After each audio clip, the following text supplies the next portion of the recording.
1944. El Principito. A Leon Ware. Pido perdón a los niños por haber dedicado este libro a una persona mayor. Tengo una muy seria disculpa. Esta persona mayor es el mejor amigo que tengo en el mundo. Tengo otra disculpa. Esta persona mayor es capaz de comprender todo, hasta los libros para niños. Y tengo aún una tercera disculpa. Esta persona mayor vive en Francia, donde siempre hay hambre, frío y tiene una gran necesidad de ser consolada. Mas si todas estas disculpas no fueran suficientes, quiero entonces dedicar este libro al niño que fue en otro tiempo. Esta persona mayor, todas las personas mayores han comenzado por ser niños, aunque pocos lo recuerden. Corrijo. Entonces, mi dedicatoria a Leon Ware cuando era niño. Cuando yo tenía 6 años, vi en el libro sobre la selva virgen, historias vividas, una grandiosa estampa. Representaba una serpiente boa comiéndose a una fiera, y aquí la copia del dibujo. En el libro se afirmaba: la serpiente boa se traga a su presa entera sin masticarla. Luego, como no puede moverse, duerme durante los 6 meses que dura su digestión. Reflexioné mucho en este momento sobre las aventuras de la jungla y logré trazar con lápices de colores mi primer dibujo. Mi dibujo número 1 era de esta manera. Enseñé mi obra de arte a las personas mayores y les pregunté si mi dibujo les daba miedo. ¿Por qué habría de asustar un sombrero? Me respondieron. Mi dibujo no era un sombrero, representaba una serpiente boa que dijera un elefante. Entonces dibujé el interior de la serpiente boa para que las personas mayores pudieran comprender. Los mayores siempre tienen necesidad de explicaciones.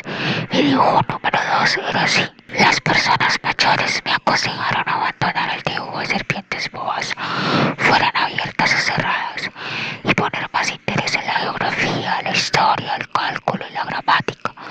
De esta manera, a la edad de 6 años abandoné una magnífica carrera de pintor. Había quedado desilusionado por el fracaso de mis dibujos número 1 y número 2. Las personas mayores son incapaces de comprender algo por sí solas y es muy fastidioso para los niños darles explicaciones una y otra vez. Así, tuve que elegir otro oficio y aprendí a pilotear aviones. He volado un poco por todo el mundo y en efecto la geografía me ha servido mucho. Al primer vistazo puedo distinguir perfectamente China de Arizona. Esto es muy útil, sobre todo si se pierde uno durante la noche. A lo largo de mi vida he tenido multitud de contactos con multitud de gente seria. Viví mucho con personas mayores y las he conocido muy de cerca, pero esto no ha mejorado mi opinión sobre ellas. Cuando me he encontrado con alguien que parecía lúcido, he ensayado la experiencia de mostrar el dibujo número 1 que he conservado siempre. Quería saber si era verdaderamente un ser comprensivo, pero siempre contestaban: es un sombrero. Me abstenía entonces de hablarles de la serpiente boa, de la selva virgen y las estrellas. Poniéndome a su altura les hablaba de su mundo, del bridge, del golf, de política y de corbatas. Y la persona mayor quedaba contenidísima de conocer a un hombre tan razonable. Viví así, solo, sin alguien con quien poder hablar verdaderamente, hasta hace 6 años cuando tuve una avería en el Sahara. Algo se había estropeado en el motor de mi avión. Como viajaba sin mecánico ni pasajero alguno, me dispuse a realizar yo solo una reparación difícil. Era para mí una cuestión de vida o muerte, pues apenas tenía agua pura para 8 días. La primera noche me dormí sobre la arena, a unas 1000 millas de distancia del lugar habitado más próximo. Estaba más aislado que un náufrago en medio del océano. Imagínense, por mi sorpresa, cuando al amanecer me despertó una vocecita que decía: por favor, píntame un cordero, píntame un cordero. Me puse en pie de un brinco y frotándome los ojos miré a mi alrededor. Descubrí un extraordinario muchachito que me observaba gravemente. Ahí tiene el mejor retrato que más tarde logré hacer de él, cuando reconozco que mi dibujo no es tan encantador como el original.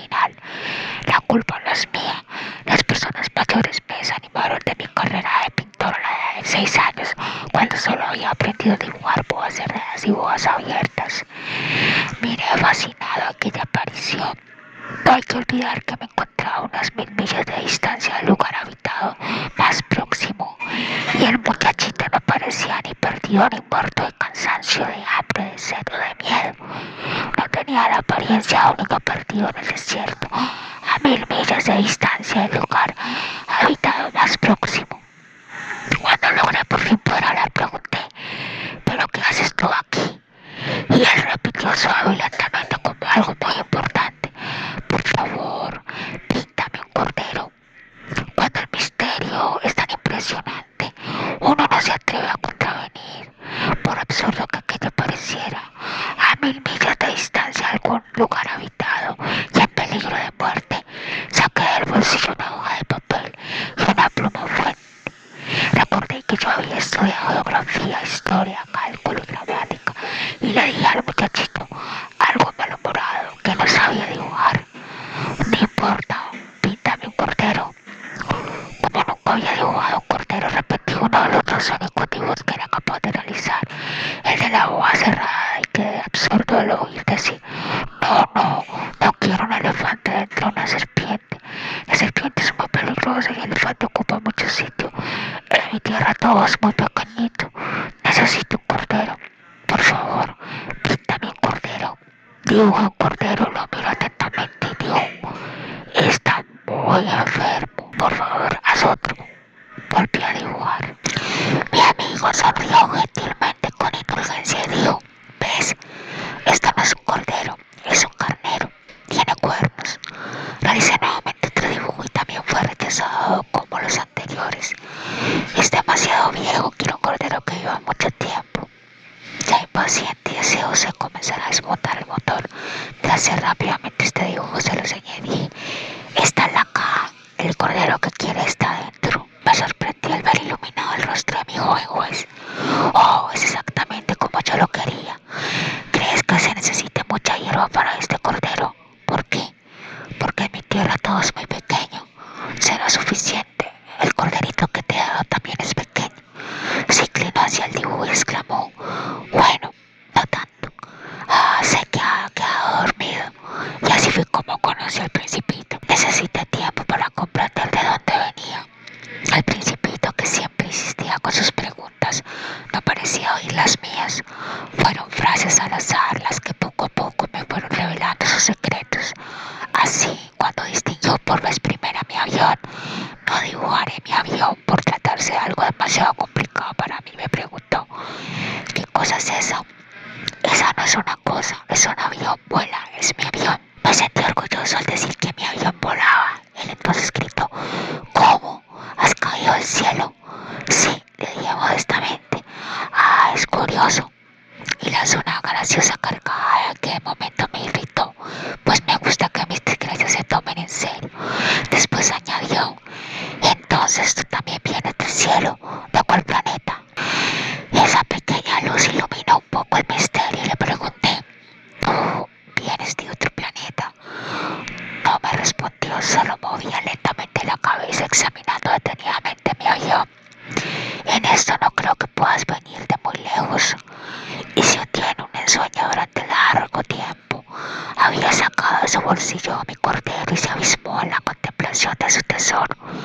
Imagínense cómo me intrigó eso de otro planeta y me forcé en saber algo más. ¿De dónde vienes, muchachito? ¿Dónde está tu casa? ¿Dónde quieres llevarte mi cordero? Después de meditar silenciosamente me comentó: lo bueno de la caja que me has dado es que por la noche puedes servirla de casa. Sin duda, y si eres bueno te daré también una cuerda y una estaca para atarlo durante el día. Atarlo, qué idea más rara. Si no lo atas irá por donde sea y puede perderse. Mi amigo empezó a reír. ¿Y dónde quieres que vaya? No sé, a cualquier lado. Entonces el Principito señaló con gravedad: no importa, mi tierra es muy pequeña. Y agregó quizá un poco de melancolía: a donde vaya no puede ser muy lejos. De esta manera supe otra cosa importante: su planeta era apenas más grande que una casa. Esto no me sorprendió mucho, pues sabía muy bien que además de los grandes planetas como la Tierra, Júpiter, Marte, Venus, a los cuales se les ha puesto nombre,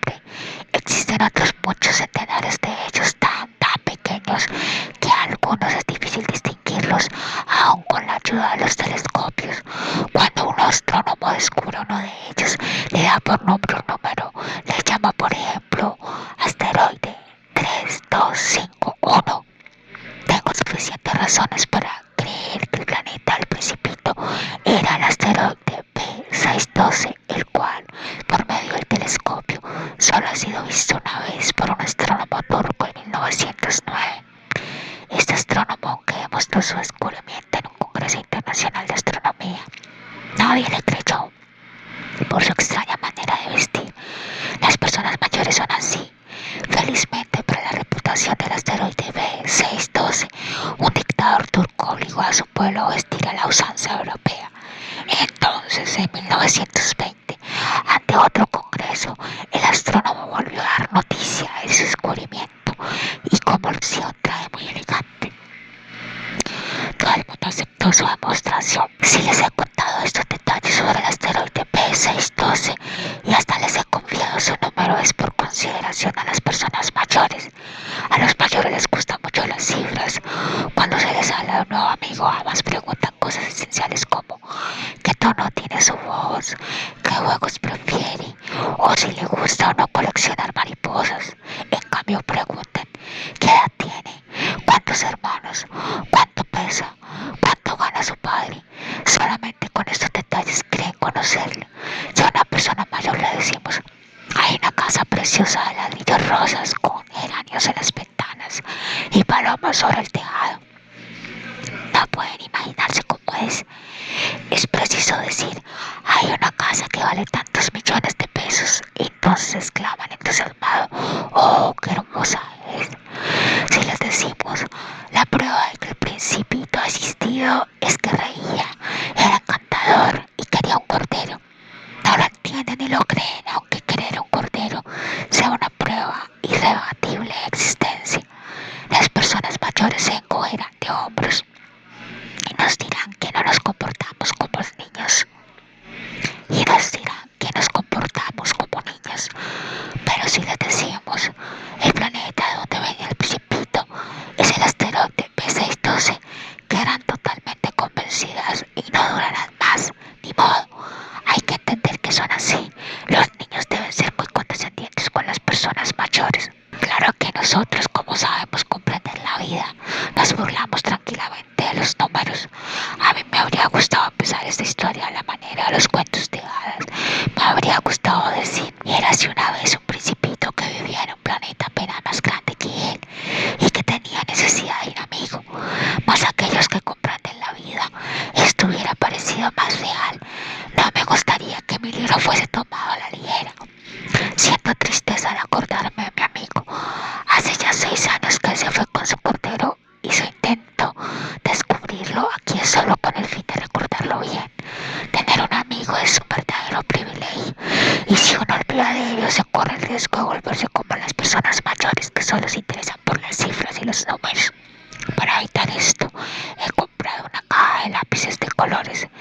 Es muy duro a mi edad ponerse a dibujar cuando en toda la vida no he hecho más que hojas abiertas y hojas cerradas a la edad de 6 años. Trataré de hacer retrato lo más parecido que me sea posible, aunque no estoy muy seguro de lograrlo. Uno saldrá bien y otro quizá no tanto. Y las proporciones me equivoco también un poco. Aquí el Principito es demasiado alto y allá es muy pequeño. Dudo sobre los colores de su traje. Titubeo sobre algo y a veces sale bien, pero no siempre. En fin, es posible que me equivoque sobre algunos detalles importantes, pero habrá que perdonarme, ya que mi amigo no daba explicaciones. Quizá me creía semejante a él y yo, desgraciadamente, no sé ver un cordero a través de una caja. Es posible que ya sea un poco mal las personas mayores. Debo haber envejecido. Cada día, lentamente y al azar de las reflexiones, aprendí algo nuevo sobre el planeta, sobre la partida y sobre el viaje del Principito. Fue así como el tercer día conocí el drama de los baobabs. Fue también por el cordero y preocupado por una profunda duda cuando el Principito me preguntó, ¿es verdad que los corderos se comen los arbustos? Sí, es cierto. Ah, qué contento estoy.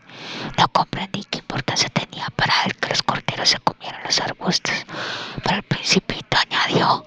Entonces se comen también los baobabs.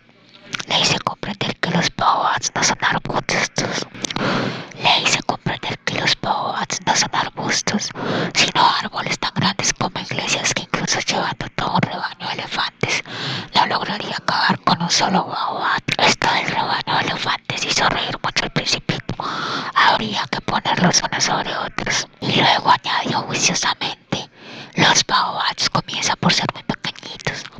Es cierto, pero ¿por qué quieres que tus corderos se coman los baobabs? Me contestó, vamos, como si fuera algo evidente. Me fue necesario un gran esfuerzo para comprender el problema. En el planeta del Principito había, como en todos los planetas, hierbas buenas y hierbas malas, y por lo tanto semillas de unas y otras. De las buenas semillas salían buenas hierbas, y de las semillas malas, malas hierbas. Las semillas duermen en el secreto de la tierra durante un tiempo, hasta que un buen día una de ellas despierta en una encantadora ramita que mira hacia el sol.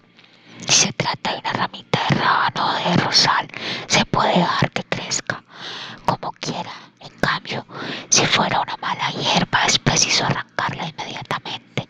El suelo del planeta del Principito está infestado de semillas de baobabs, que si no se arrancan acabando de surgir, y en cuanto se les reconoce, pueden cubrir todo el planeta, perforarlo con sus raíces, y si el planeta es muy pequeño y los baobabs son muchos, lo hacen estallar.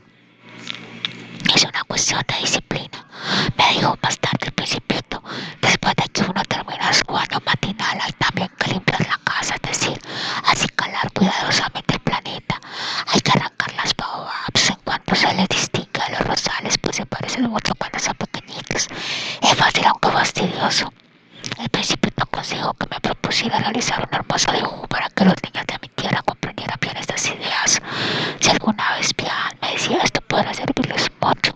A veces no hay inconveniente en dejar para un poco más tarde el trabajo, pero tratándose de baobabs, el retraso es siempre fatal. Se ha conocido un planeta habitado por unos perezosos que escogió 3 arbustos. Siguiendo las indicaciones del Principito, realicé el dibujo. No me gusta optar papel de moralista, pero como el peligro de los baobabs es tan desconocido y el riesgo que puede correr quien llegue a perderse en un asteroide es tan grande, no dudo en hacer una excepción y exclamar: niños, atención a los baobabs. Y solo con el fin de advertir a mis amigos de los peligros a los que exponen desde hace tiempo. Sin saberlo, es por lo que trabajo con ahínco en este dibujo. La lección que con él se puede dar vale la pena. Es muy posible que alguien se pregunte por qué no realicé otros dibujos tan admirables como el de los baobabs. La respuesta es muy sencilla. Cuando dibujé los baobabs estaba animado por un sentimiento de urgencia. Ah, mi pequeño amigo, como he ido comprendiendo lentamente tu vida melancólica. Durante mucho tiempo tu única distracción fue observar la alzura de los atardeceres. Esto lo supe el cuarto día cuando me dijiste: me gustan mucho las puestas del sol, vamos a ver uno. Hay que esperar. ¿Esperar qué? Que el sol se ponga. Primero te sorprendiste, después te reíste de ti mismo, dijiste: siempre creo que estoy en mi tierra. Aquí todos sabemos que cuando es mediodía en Estados Unidos, en Francia se está poniendo el sol. Sería necesario trasladarse a Francia en un minuto para verlo, pero desgraciadamente Francia está lejos. En cambio, en tu pequeño planeta basta arrastrar la silla un poco para observar una maravillosa puesta del sol cada vez que lo deseabas. Un día vi ponerse el sol 43 veces y un poco más tarde añadiste: ¿sabes? Cuando uno está demasiado triste es bueno ver la puesta del sol. Ese día estaba muy triste, ¿verdad? Pero el Principito no respondió. Al quinto día, y también en relación con el cordero, no fue posible revelar otro secreto de la vida del Principito. Me preguntó como fruto de un problema largo y silenciosamente meditado: si un cordero come arbustos, ¿se comerá también las flores? No, un cordero se come todo lo que encuentra, aun las flores que tienen espinas. Sí, también las que tienen espinas. Entonces, ¿para qué le sirven las espinas? Confieso que yo no lo sabía. Estaba muy ocupado tratando de arreglar el motor, ya que el desperfecto parecía muy grave. Además, el agua se agotaba y todo esto me hacía temer lo peor. ¿Para qué sirven las espinas? El Principito no permitía nunca que se dejara sin respuesta alguna de sus preguntas. Irritado por la gravedad del arreglo de mi avión, le respondí lo primero que se me ocurrió para salir del paso: las espinas no sirven para nada, son para maldad de las flores. Oh, y después de un silencio me dijo resentido: no Las flores son débiles, son ingenuas, se defiende como puede y las espinas son su defensa. No le respondí nada, en ese instante me decía, si esto continúa resistiendo, no sé qué más hacer. El principito interrumpió no mis reflexiones. ¿Tú crees que las flores? No, no creo nada. Te he respondido a cualquier cosa para que te calles y puedas ocuparme de cosas serias. Se quedó absorto. ¿De cosas serias? Me miraba con el martillo en la mano, los dedos negros por la grasa y con medio cuerpo dentro de algo que le parecía muy feo. Hablas como las personas mayores. Me avergonzó mucho y implacable añadió. Todo lo confundes, todo lo mezclas.